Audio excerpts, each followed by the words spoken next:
আমি এই জিনিসটা তোরকে বোঝাই দে, আমি একটু নিশ্চিন্তে থাকতে চাই। আমার এই বোঝাটা, আমার এই ঘাড়ের যে বোঝা, এটা আমি একটু হালকা হতে চাই। আসসালামু আলাইকুম। ওয়ালাইকুম আসসালাম। আব্দুল ভাই, তিনি বাপু কোথায় যাচ্ছেন? ও আর বললো না ভাই, আমি একটু রেস্টি অফিসে যাচ্ছি। তা শুনলাম আপনি হজে যাচ্ছেন, তা রেস্টি অফিসে কি? ও আর বললো না ভাই, ওই দুই ছেলে নে একটু রেস্টি অফিসে যাচ্ছি। এই সয় সম্পত্তি যা আছে এর কারণে আমি লিখে দেবো। আর মেয়েটা ও বড় জায়গায় গেছে, ওরা লেখাজোকা করা লাগবে না, ও খুব সুখী রয়েছে।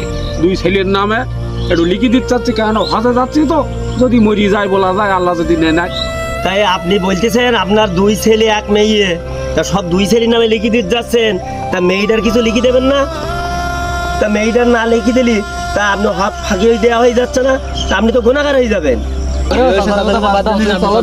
দাঁড়ান, দাঁড়াও দাঁড়াও দাঁড়াও দাঁড়াও, দেখি কি বলে ভাই, কি বলে ভাই, বলো। আপনি কি চান যে আপনি জাহান্নামের আগুনে পড়েন? না, তা খাবো কেন? নামাজ পড়া সত্ত্বেও 6 ধরনের ব্যক্তি জাহান্নামে যাবে, তার মধ্যে এক ধরনের ব্যক্তি হচ্ছে যারা হক ফাঁকি দেয়। তাহলে দরকার নেই, চলেন আমরা চলে যাই। বুনিরা বুনি দিলে আমাদেরও কামড়ানো। হ্যাঁ, চলো চলো চলো।